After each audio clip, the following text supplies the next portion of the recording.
don't understand it. Who are you? Are you a part of me? You're holding me back. Of course I'm a part of you, and you are a part of me. Isn't that obvious? But I should have known you wouldn't understand. You're too weak. You always were. Everything you say. You are the thing that is holding me back. Back from everything. All this time, we've been here, or I have been here. You've been speaking against me. We should go back. It's worthless. It's not going to work. The suppressor is going to take us. We should go back. Again. You are me, and you are the part of me that is holding me back. You are keeping me chained down, so I can't progress. You're not real. And this won't hurt a bit. I'm taking care of what's holding me back. Well, well. So you figured it out? Yes. I am what keeps you in this place. But was it blind rage that made you act, or have you truly understood who I am? Have you understood what drives you and determines your actions? The salt corrodes your skin, and the water filling your lungs is cold. But you still haven't found it, child, have you? What? Bloody hell. Okay, it was all a dream. I knew it, but now I know it for sure. Now I definitely know it for sure. Jespar? What is this thing?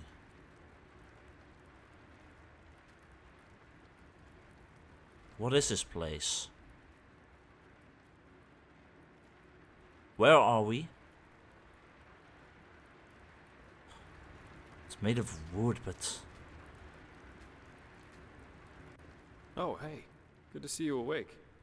How are you feeling?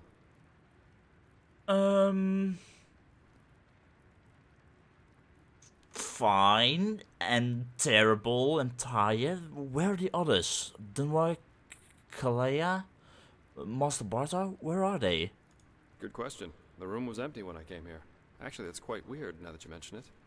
The entire temple seemed kind of deserted. But, probably a ceremony or something like that. Now, tell me, how are you holding up? I heard this trial's quite the feat. Apparently some of the novices never wake up again. Yeah, apparently. I guess I'm tired. I mean, I just took care of what was holding me back, I guess, but... Where are we? In the temple. The curarium, to be precise. You were brought here when you were traveling with that Ixon guy. I think the others are already awake. But I didn't want to leave you here, so I thought I'd just stay. I mean, hey, you are a keeper of the first sigil now, aren't you? I believe congratulations are in order. I guess, thanks. Don't mention it. Bad, though, that this keeperness won't get you anywhere. Do you know why? Because you're pathetic. Simply pathetic. Excuse me? You are not Jespar del Varrak. I said you are pathetic. At first we believed it would be more exciting this time. You're not Aranthiel. But now that we've seen the new prophet, our hopes are gone. You're a joke. Who are... Nobody who let his only friend kick the bucket. As if you'd ever accept that. What? You humans are always so damn persistent, aren't you? Why? Why can't you just let go? Because in the end, you are powerless, just as all those before you. And you, prophet, you are the biggest joke of all. Who are you? You are nothing but an urchin. A weakling. Who are you? And a murderer. I am not a murderer. That is why you will burn. All of you. The cleansing will happen, and there's nothing you can do to stop it. So you're the one behind it all, aren't you? Why are you doing this? What have we done to you? You're behind this entire cleansing thing. The disappearance of civilizations. Why? What have you done to us? You are so naive. The world is an interplay of cause and effect, and the only logical consequence of your existence is annihilation. That's the way it was, and that's the way it's going to be. But enough of the banter, urchin. We wanted to meet you, and so we did, even though the result is rather sobering. Now wake up. Keep on stumbling through the mist.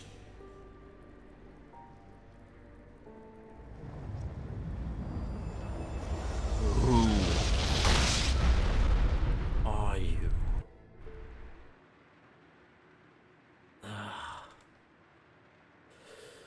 Bloody hell, what just happened?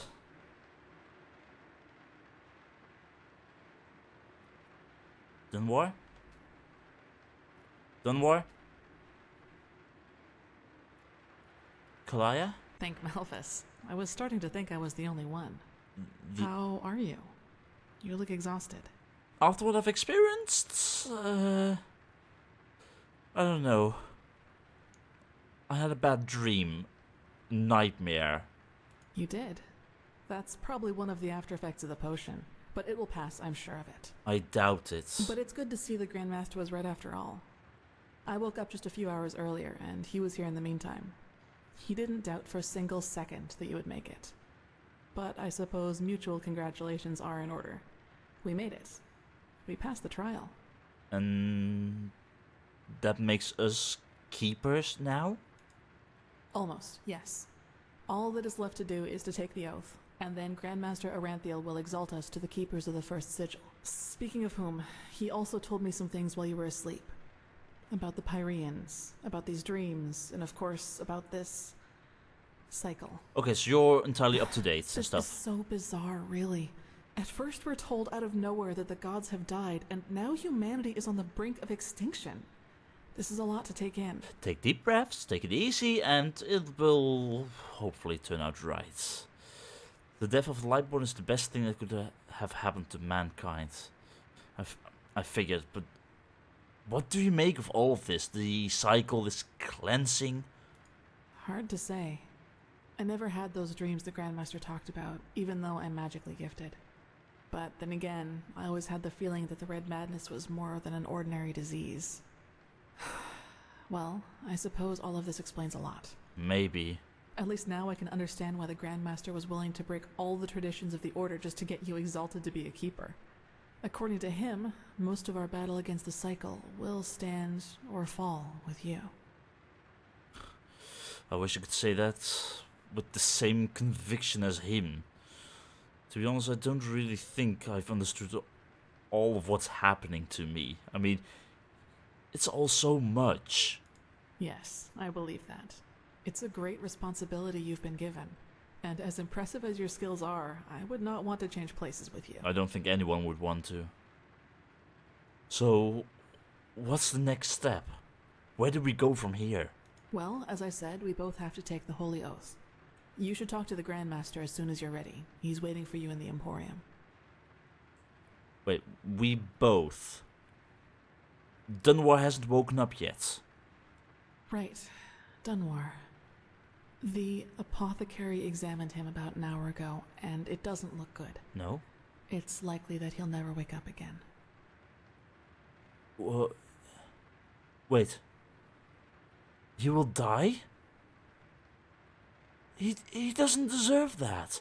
Sure, he was a simple-minded fool. And it would have surprised me if he had gone through unscathed, but still, he doesn't deserve that. No, in spite of everything.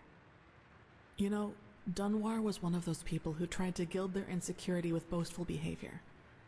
The reality is that he was the last of his bloodline, and his faith in the path and his destiny as a keeper were all that he had left. And who knows? Maybe he would have been a great help to the Order with the right guidance. Maybe. But I guess Master Bartar's revelation was just too much for him. It's hard to be told that everything you've lived for was a lie. it wasn't a lie because the gods were alive at some point. But so Dunwar was the last of his bloodline? Yes. All of the Dalmordans fell victim to the great flesh maggot plague of 8215. Okay. Actually, it was almost sad to see him running around and boasting about his nobility, though everyone knew that without the help of the Order, he would have probably ended up living in a shack in the Undercity. If you can call that living. I've seen it and it's not really called living. But what about you, Kalaya? You don't seem to be too shaken up over all of this. You took up the death of the Lightborn very calmly, I mean. Well, maybe I just don't show it as much. Maybe. But yes, in a way, you're probably right. I suppose that's mainly due to the fact that to me, as opposed to Dunwar, the Order always stood for an idea. And an idea doesn't die with the one who first thought of it. And that's some smart Funny thinking. that the Grandmaster said nearly the same thing during the Exaltation. Dunwar would have considered it blasphemy. He did. Kinda. You talk about the Lightborn and their ideas as if they wouldn't have cost thousands of lives. They weren't as benevolent as you make them out to be, though. I mean, follow the Lightborn, all kinds of issues that arose from that. That's true. A lot of crimes were committed during the Lightborn's reign, and I don't want to minimize that. But I also think a lot of those crimes were unavoidable, so to speak. Unavoidable? Imagine you're the king of a small island, and one day your realm gets attacked by a fleet of Scarab Reavers. Okay. The invasion catches you completely off guard, and within a few hours, the Reavers have advanced to the farmland, just a few feet from your city's main gates. And before you know it, you have to make a decision. What decision? Will you use the time that remains to entrench your army within the city's walls to have a better chance of surviving a siege? Or do you send them into the field to fight the Reavers there, knowing that there is only a slight chance to save the farmers, but a big risk that you will lose both the city and the farmers? So play it safe or risk it all and go big or go home? I take my chance in the open field. If I didn't at least try, the farmer's blood would be on my hands. I draw back to the city better to have a big chance to save the entire realm than a small one to save a handful of farmers. That is a big dilemma. On one hand, I'd love to try and fight for those farmers, keep them safe, but you risk the entire village in that case.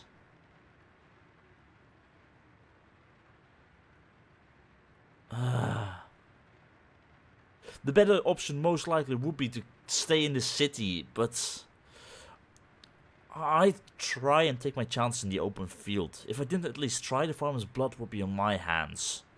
It would, yes.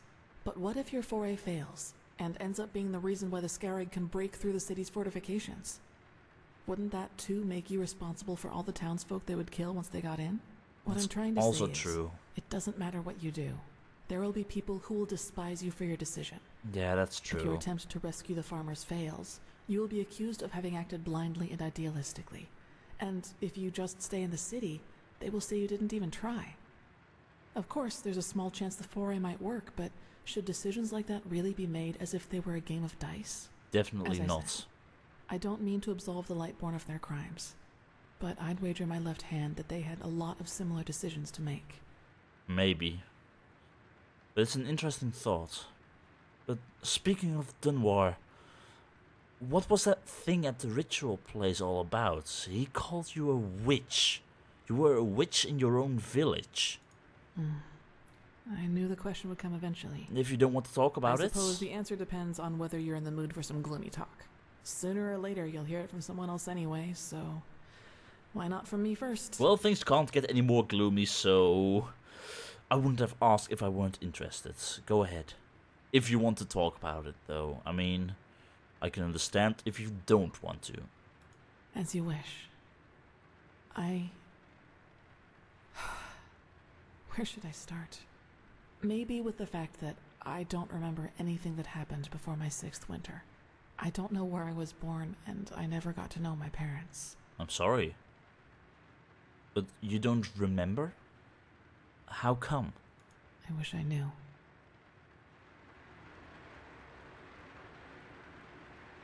What I do know, though, is that the first memory I have is of waking up in the middle of some village. It was dark, and I felt dizzy and, I don't know, empty? That's probably the best way to describe it. You know it I best. eventually found the strength to get up and look around, and, well, that's when I realized what was actually going on around me. What was going on around you? The entire village. It had been destroyed. There were corpses everywhere. Men, women, children. And the houses had been crushed as if some mad god had rampaged through the streets there. And it had all just happened hours before because the destruction was still fresh. Whatever it was, I didn't have much time to think about it. As soon as I got up, I saw 3 riders coming through the smoke. One of them got off his horse, ran towards one of the corpses, and started screaming something in my direction. Then I felt a blow on the back of my head, and I lost consciousness. They blamed In you. the name of the sun, it's strange to talk about it like this.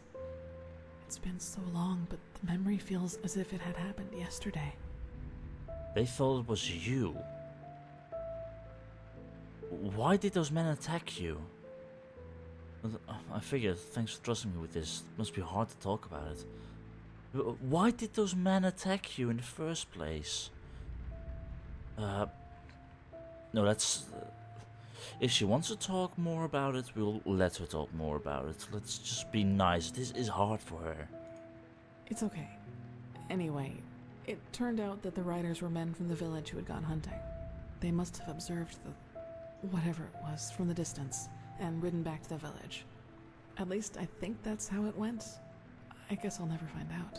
Maybe The not. reason they thought I was somehow involved is that the village priest found me a couple of days before it happened near a shrine in the wilderness. Apparently, I was wearing torn clothing, and no matter what the apothecary tried, he couldn't wake me up from my comatose sleep. And it seems that made the writers think I was some kind of witch child, or unholy beast, whichever you prefer. You don't look like a beast to me, so we can scratch that one off the list. But they really thought a 6-year-old child destroyed an entire village? That's ridiculous. I've heard of superstition, but that's... really? For you, maybe. For them, as simple people, it was probably the best explanation they had. And think about it, it's not that far off. A motherless child who neither talks nor breathes steadily is found abandoned on the roadside and has a strange mark on her face. They leave to go hunting, and when they come back, they find their village in ruins with that foundling child being the only survivor. You have to admit, it's not that much of a stretch, even if those men hadn't been superstitious farmers. It's indeed a strange situation. But, yeah. And these men, these 3 on horseback, they wanted to do what exactly? Take revenge on you? Probably. Truth be told, I try not to think about it too much. And actually, it doesn't matter, because I somehow managed to get away before they could do anything. Oh, I good. even made it to Ark all by myself, which didn't turn out to be much of an improvement in the end, because I was pathless. So, they brought you into the Undercity then? Yes. Thinking about it now, I actually wonder how I made it through my time down there. But maybe that's one of the advantages of being a child. You don't think. You just act. Indeed. Still, the winters down there were cruel, and if Master Tyrus hadn't found and taken care of me, I probably wouldn't have made it through my 2nd year. Master Tyrus? So a keeper adopted you? Yes, otherwise I would not be here. Yeah, Yeah. I got that, but... He saw me, and he knew what he had to do, is how he put it. Of course, the Order wasn't too happy about a pathless child in the Scuola, just as some aren't happy about you being here. But Tyrus was a highly regarded man, and that's why they let it slide. Okay. So he just saw you and decided to adopt you? That sounds too good to be true, to be honest. Why is the Order so preoccupied about Pathos trying to get into their ranks? It's not like we both don't have our reasons. But it sounds too good to be true, to be honest. Why would he decide to just adopt you? It does, yes. But then he had lost both his wife and daughter 5 years before he found me. That so explains maybe I was somewhat. Some kind of substitute. Maybe. I don't know. But in the end, it doesn't matter. I owe him everything. He was a good man, and that's all that matters. But why is the Order so preoccupied about Pathless trying to get into their ranks? It's not like we both don't have our reasons for it. I mean, is it that big of a deal? That's right, we do. But we are both still pathless, and that disqualifies us according to the Holy Verses. I guess now you understand why I was never as connected to Malphas's teaching as Dunwar was. Yeah. To some of the Keepers, I am still an outcast. And no matter what I do, I always will be. Most likely. So, Master Tyrus granted you the Novicate. Yes, and now I'm here. Well, here we've reached the end of my impressive tale. I hope you liked it. No. You're definitely not the fisherman's daughter from the village, I give you that. No, I guess I'm not. So what happened to Master Tyrus? I mean, where is he now? Is he dead, or...? Gone. He was very old, and there was nothing anyone could do about it. But I'd prefer not to talk about it, if you don't mind. I don't mind at all. My condolences, though. So... that means Dunwar believes that this story about you being responsible for the destruction of that village is actually true? He believes that? He does, yes, and he's not alone in his opinion. One of those hunters recognized me in the market my first year as a novice, and you can imagine that it was easy pickings for those who were already against my presence in the Order. Yeah. From then on, they added names to the derogatory stares. Demon Child, Witch, whatever they could come up with. And no one actually did any research towards the mark and towards the magical abilities and actually what happened in that place. That is just extremely short-sighted. But you're talented, intelligent, and pretty. Many reasons for the other novices to envy you. Yes, maybe. Definitely. You know what's funny? To some extent, I'm glad to be who I am. That way, people just leave me alone. And that gives me more time to focus on what's important. On my goals. Which would be? What do you want to be? What do you want to become? If you weren't forced into a path. I mean, you were pathless, but what would your goal be? Several. But I'd say that's enough of the gloomy stories, don't you think? There will be plenty of time for chatter in the future. Maybe. Sure. I'll buy you a drink in that case. Okay, but I guess I should go see the Grand Master now. You should. It's already late, but if you want, I can show you the most important places in the temple before you go to the Emporium. What do you think? Sounds like a good idea. That would be nice. Good. Then get your gear from the chest by your bed and we'll go. Okay, thank you. So, right here. Finally getting my stuff back. Let's go. Let's first get dressed, shall we? Now, that looks a lot better. Although the question is... yeah, sword's not ready. Give me a moment. Almost there. Perfect. Let's see what this entire place is about.